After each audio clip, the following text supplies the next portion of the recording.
नमस्कार दोस्तों, स्वागत है आपका हमारे YouTube चैनल यूपीपीसीएल क्रैकर्स में।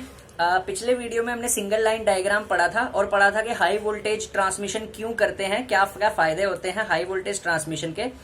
आज हम समझेंगे जो हाई वोल्टेज ट्रांसमिशन होती है वो दो तरीके से होती है, HVAC से और HVDC से। ठीक है, तो HVAC ट्रांसमिशन के सबसे पहले लाभ पढ़ते हैं कि एडवांटेजेस क्या होते हैं HVAC ट्रांसमिशन के। ठीक है, अगर हम हाई वोल्टेज को AC पे ट्रांसमिट करते हैं तो हमें क्या क्या लाभ होते हैं उसके। ठीक है, सबसे पहले हायर वोल्टेजेस अप टू 11 और 33 kV can be easily generated in AC। ठीक है, अल्टरनेटिंग करंट के अंदर हाई वोल्टेज जो होती है 11 kV और 33 kV की आराम से जनरेट कर सकते हैं। ठीक है, इंडिया में कितने केवी की इलेक्ट्रिसिटी जनरेट होती है? 11 kV की। ठीक है, यूएसए यानी America, United states of America में कितनी होती है? 33 kV की। सो जो हमारे पास इलेक्ट्रिसिटी होती है उसको हम इजीली जनरेट कर सकते हैं 11 और 33 kV में AC में। क्यों? क्योंकि AC में जो हमारे पास सिंक्रोनस मशीन्स होती हैं, जैसे अल्टरनेटर होते हैं, उनमें किसी प्रकार की कम्यूटेशन की प्रॉब्लम नहीं होती, जबकि DC जनरेटर्स में कम्यूटेशन की प्रॉब्लम होती है। ठीक है, AC जनरेटर में कम्यूटेशन कभी नहीं होता।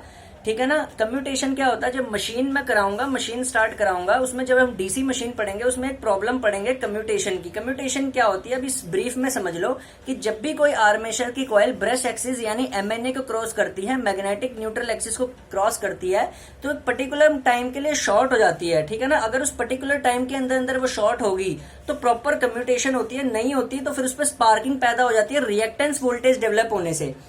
ठीक है ना, ये डेप्थ में पढ़ेंगे, डायग्राम के थ्रू बताऊंगा कम्यूटेशन क्या होती है। अभी तो यह सिंपल हम पॉइंट्स में पढ़ रहे हैं। ठीक है, कि भाई कम्यूटेशन नहीं होती एसी में, तो जिसकी वजह से क्या होता है, वोल्टेज हाई डेवलप कर सकते हैं। लेकिन जब डीसी की बात आती है, डीसी में कम्यूटेशन होने की वजह से, डीसी जनरेटर में कम्यूटेशन प्रॉब्लम होने की वजह से हायर वोल्टेजेस हम जनरेट नहीं कर सकते। ठीक है, ठीक है। नेक्स्ट एडवांटेज, नेक्स्ट लाभ, voltage level can be easily step up and step down in AC due to transformer. भाई एसी में सबको पता है ट्रांसफॉर्मर यूज होता है, तो वोल्टेज लेवल को घटाया बढ़ाया जा सकता है। ये ट्रांसफॉर्मर है, इससे वोल्टेज लेवल को इसके नंबर ऑफ टर्न्स को एडजस्ट करके, ठीक है, ज्यादा या कम करके वोल्टेज लेवल को स्टेप अप और स्टेप डाउन किया जा सकता है। ठीक है, घटाया बढ़ाया जा सकता है। ठीक है, ये सबसे इंपॉर्टेंट पॉइंट है और यही सबसे लाभकारी पॉइंट होता है। अब डीसी में तो बेचारा ट्रांसफॉर्मर ऑपरेट नहीं हो सकता, सबको पता है भाई डीसी सप्लाई पे ट्रांसफॉर्मर काम नहीं करता। क्यों? क्योंकि डीसी में Faraday law of electromagnetic induction होता ही नहीं है। ठीक है, फैराडे लॉ नहीं होगा तो ईएमएफ जनरेट नहीं होगी। ठीक है, लेकिन एसी में तो होता है, तो एसी में हम ट्रांसफॉर्मर का यूज करके वोल्टेज को घटा बढ़ा सकते हैं। ठीक है, जो सबसे इंपॉर्टेंट फैक्टर होता है, हायर वोल्टेजेस तक ट्रांसमिशन कर सकते हैं इकोनॉमिकली। ठीक है, एसी सबस्टेशन ज्यादा एफिशिएंट होते हैं डीसी सबस्टेशन के मुकाबले। डीसी सबस्टेशन के मुकाबले जो एसी सबस्टेशन होते हैं उनकी जो दक्षता होती है, जो एफिशिएंसी होती है, वह बहुत ज्यादा होती है। ठीक है, नेक्स्ट है maintenance of AC substation is cheaper. ठीक है, जो रखरखाव होता है एसी सबस्टेशंस का, बेसिकली एसी सबस्टेशंस का जो रखरखाव होता है, मेंटेनेंस होता है, वो करना इजियर होता है डीसी के मुकाबले। ठीक है, और सस्ता भी होता है। ठीक है, और एफिशिएंट भी होते हैं। तो ये कुछ पॉइंट्स है हमारे एचवीएसी के, जिसमें सबसे इंपॉर्टेंट पॉइंट पहले दो में आते हैं। ठीक है, जो basically UPPCL point of view से बहुत ज्यादा इंपॉर्टेंट है। पहला पॉइंट है कि हायर वोल्टेज जनरेट कर सकते हैं, दूसरा एसी में ट्रांसफार्मर यूज होने की वजह से घटा बढ़ा सकते हैं। ठीक है, तो ये दो पॉइंट्स को आप बड़ी ध्यान से याद रखिए। नेक्स्ट हमारे पास है, नेक्स्ट इसको रब कर देते हैं। नेक्स्ट हमारे पास जो मेजर है, अब हम पढ़ेंगे डिसएडवांटेजेस। देखिए एक चीज याद रख लीजिए, दुनिया में ना इंजीनियरिंग में कोई भी चीज आइडियल नहीं बना सकते। हम इंजीनियर है ना, हम मानव है, कुछ ना कुछ गलती या दोष किसी ना किसी चीज में रह जाती है। तो ऐसा नहीं है कि किसी चीज के एडवांटेज होंगे तो कभी उसके हानि होंगी नहीं, डिसएडवांटेज होंगी नहीं। भाई इंजीनियरिंग एक ऐसी चीज है जिसमें एडवांटेजेस पढ़ने हैं ना, तो भाई उसके डिसएडवांटेज दूसरा पहलू पढ़ना पड़ेगा। अब हम पढ़ने वाले हैं डिसएडवांटेजेस किसके? एसी के, एचवीएसी के। अब मैंने डिस लिख दिया यहाँ पे, डिसएडवांटेजेस यानी हानियां क्या होती हैं एचवीडीसी में। तो सबसे पहले एचवीएसी में एचवीएसी में सबसे बड़ी हानि जो होती है वो होती है कि देखिए, जब भी कभी एसी करंट होता है तो एसी करंट में क्या होता है, एसी करंट में क्या होता है, इंडक्टेंस होती है, कैपेसिटेंस होती है। ठीक है, एसी करंट जब भी कभी किसी ट्रांसमिशन लाइन के अक्रॉस हम देते हैं, मान लो ये ट्रांसमिशन लाइन है, ठीक है ना, खूब लंबी। तो भाई इसमें एसी करंट देंगे, एसी करंट अगर हम इसमें देंगे, अगर मैंने इसको एसी करंट दिया, एसी करंट दिया ट्रांसमिशन लाइन को, ठीक है, मान लो ये एक सिंपल मॉडल ले रखा है, मान लो ये कोई ट्रांसमिशन लाइन है, इसको मैंने एसी करंट यहां से दिया। जब भी एसी करंट होगा तो इंडक्टेंस होगी, कैपेसिटेंस होगी, ठीक है, और रेजिस्टेंस होगी, ठीक है, रेजिस्टेंस भी होगी, ठीक है, रेजिस्टेंस भी होगी, ठीक है। अब एसी में अगर इंडक्टेंस है, रेजिस्टेंस है, कैपेसिटेंस है, तो ऑब्वियस सी बात है इन सब में से जब करंट पास होगा तो वोल्टेज ड्रॉप भी होगा, ठीक है ना। तो एसी में इंडक्टेंस, कैपेसिटेंस और रेजिस्टेंस होने की वजह से वोल्टेज ड्रॉप ज्यादा होता है एज कंपेयर टू डीसी के। डीसी में तो इंडक्टेंस काम करती ही नहीं। डीसी में इंडक्टेंस क्यों नहीं काम करती? मान लो डीसी सप्लाई है, ठीक है, ये डीसी सप्लाई है, डीसी सप्लाई में अगर इंडक्टेंस की बात करें, इंडक्टेंस की बात करें तो 2 पाई FL के बराबर होती है, ठीक है। एसी पे इंडक्टेंस काम करती है लेकिन डीसी पे नहीं करती। तो डीसी पे इंडक्टेंस क्या होती है? फ्रीक्वेंसी अगर 0 रखें, डीसी की फ्रीक्वेंसी 0 होती है तो इंडक्टेंस 0, ठीक है। लेकिन एसी में काम करती है तो डीसी में इंडक्टेंस हट जाती है, ठीक है, लेकिन एसी में इंडक्टेंस होती है। तो इंडक्टेंस अगर होगी तो ड्रॉप बढ़ेगा, वोल्टेज ड्रॉप पैदा करते हैं कौन से? ये तीनों चीजें लिख देते। तो इन तीनों चीजों की वजह से, इंडक्टेंस, कैपेसिटेंस और रेजिस्टेंस की वजह से वोल्टेज ड्रॉप होती है। किसमें? एसी में। लिख दिया मैंने, ये नोट कर लेना। एसी में वोल्टेज ड्रॉप होता है इंडक्टेंस, कैपेसिटेंस और रेजिस्टेंस के होने की वजह से। तो पहला नकारात्मक पहलू तो ये हो गया। अब दूसरा नकारात्मक पहलू कौन सा है एसी ट्रांसमिशन का? कि स्किन इफेक्ट। स्किन इफेक्ट की डिटेल्ड वीडियो में डाल चुका हूं, वहां से जाके आप देख सकते हैं, ठीक है, प्लेलिस्ट में पड़ी हुई है, ठीक है, वीडियोस में। स्किन इफेक्ट जो होता है बेसिकली, ये जो स्किन इफेक्ट होता है ये एसी में होता है बहुत ज्यादा, एसी में मोर होता है, ठीक है, और डीसी में एब्सेंट होता है, डीसी में एब्सेंट होता है। स्किन इफेक्ट का क्या मतलब होता है? कोई भी अगर हमारे पास, ब्रीफ में बता देता हूं, डेप्थ वीडियो पड़ी हुई है प्लेलिस्ट में, ठीक है। स्किन इफेक्ट क्या होता है? मान लो ये मेरी कोई ट्रांसमिशन लाइन है, रेड मार्कर का ये रहा, मान लो ये कोई मेरी ट्रांसमिशन लाइन है, ठीक है, इसके अक्रॉस मैंने एसी सप्लाई दी, इसको मैंने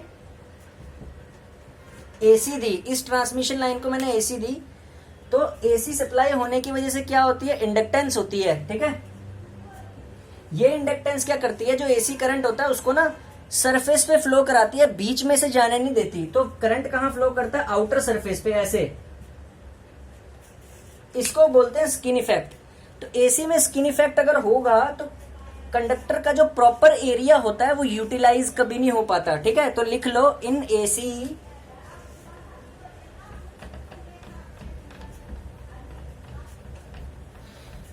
ठीक है, ये पॉइंट लिख लेना अपने नोट्स में। In AC there is skin effect entire area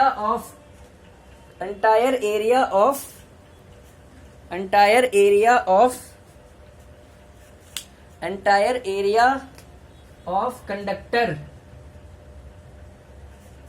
is not utilized। जो पूरा एरिया होता है कंडक्टर का डीसी में वो स्किन इफेक्ट की वजह से यूटिलाइज नहीं हो पाता, ठीक है ना, हम यूज नहीं कर पाते, ठीक है, क्योंकि करंट क्या होता है स्किन इफेक्ट की वजह से साइड में से फ्लो करता है, बाहरी हिस्सों में, ठीक है भाई, बाहरी हिस्सों में, ओके, बाहर से फ्लो कर जाता है। अरे ढक्कन कहाँ रख दिया मैंने इसका? ढक्कन कहाँ रख दिया यार, पढ़ाते भूल जाता हूँ मैं ढक्कन। ये रहा मिल गया, मार्कर का ढक्कन, ठीक है। तो एंटायर एरिया जो होता है क्रॉस सेक्शन का वो यूटिलाइज नहीं हो पाता, ठीक है। नेक्स्ट पॉइंट,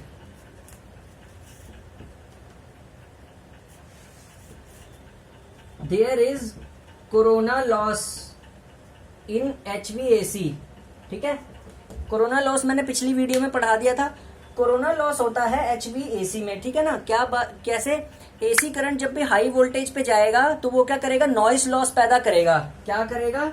नॉइस लॉस, ठीक है, हिसिंग साउंड, ठीक है, और ओजोन गैस पैदा करेगा, ठीक है ना, जिससे क्या होता है, कोरोना होता है, ठीक है, कोरोना होता है, ठीक है ना। कभी ना खेतों के बीच में से जाना, UPPTCL Uttar Pradesh power transmission corporation limited के ना खेतों के बीच में से जो ट्रांसमिशन की लाइन जा रही होती है ना, बड़ी हैवी, उसके कभी बीच में से जाना, ऐसी साउंड निकलेगी। This particular sound is known as corona and this particular sound is present only in HVAC transmission system. Okay, so corona क्या करेगा, नॉइज लॉस करेगा और एफिशिएंसी डिक्रीज करेगा। एक ये नकारात्मक पहलू हो गया, ठीक है। नेक्स्ट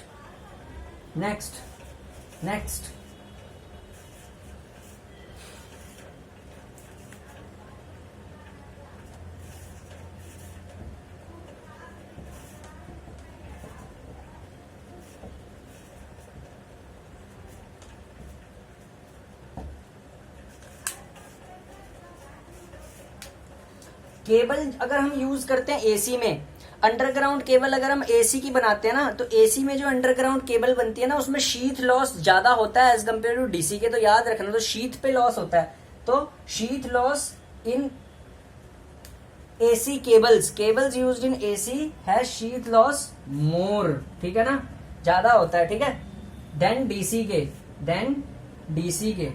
ठीक है।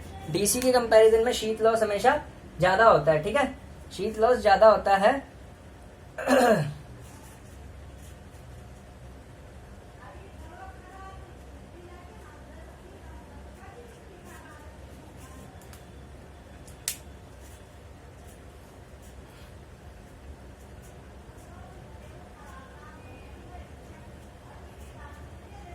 नेक्स्ट सबसे बड़ा क्या चीज है कि, हाँ, एक और चीज, एसी के अंदर ना नो लोड पे ट्रांसमिशन लाइन में एक बहुत ही खराब चीज होती है, ठीक है ना। अगर कोई ट्रांसमिशन लाइन नो लोड पे ऑपरेट कर रही है ना एसी में, ठीक है, मान लो ये कोई ट्रांसमिशन लाइन है,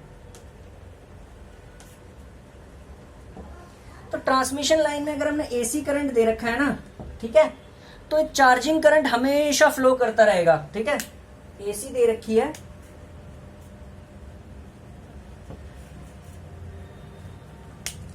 तो ये जो कैपेसिटेंस आती है ना, शंट कैपेसिटेंस, इसकी वजह से ना चार्जिंग करंट, लीकेज करंट हमेशा फ्लो करता है एसी में। ये भी बहुत डिसएडवांटेज पैदा करता है, ठीक है ना। इसकी वजह से साला फरांटी इफेक्ट भी होता है, बहुत कुछ चीजें होती हैं, ठीक है ना। फरांटी इफेक्ट क्या होता है, रिसीविंग एंड वोल्टेज का सेंडिंग एंड वोल्टेज के मुकाबले ज्यादा हो जाना, ठीक है ना। ये भी फरांटी इफेक्ट जो होता है ये एसी में प्रेजेंट होता है, ठीक है ना। डीसी में फरांटी इफेक्ट कभी प्रेजेंट नहीं होता, क्यों? क्योंकि डीसी में कैपेसिटर ब्लॉक कर लेता है, ठीक है ना। डीसी में कैपेसिटर काम करता ही नहीं है, ठीक है ना। कैपेसिटर किस पे काम करता है, एसी पे। तो जिसकी वजह से क्या होता है, फेरांटी इफेक्ट होता है, ठीक है। एसी में क्या होता है, फेरांटी इफेक्ट। इस फेरांटी इफेक्ट को हम डिटेल में स्टडी करेंगे आगे जाके, ठीक है।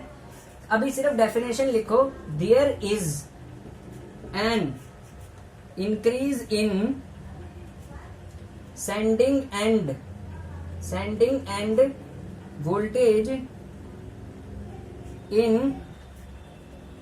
Ferranti receiving end, sorry, there is an increase in, यहाँ पे चेंज कर लेना, receiving end voltage in Ferranti effect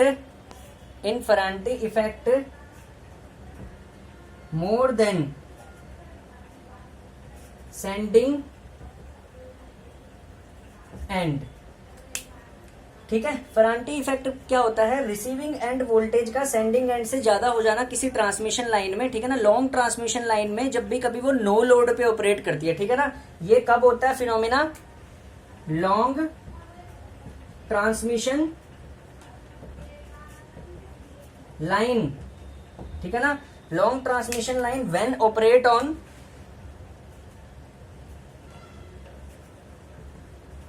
no load no load पे जब लॉन्ग ट्रांसमिशन लाइन ऑपरेट होती है फरांटे इफेक्ट होता है, जिसकी वजह से क्या होता है फिर हमें शंट रिएक्टर्स लगाने पड़ते हैं इसको हटाने के लिए। तो कॉस्ट जो होती है सिस्टम की वो और ज्यादा बढ़ जाती है। तो इतने सारे नकारात्मक पहलू होते हैं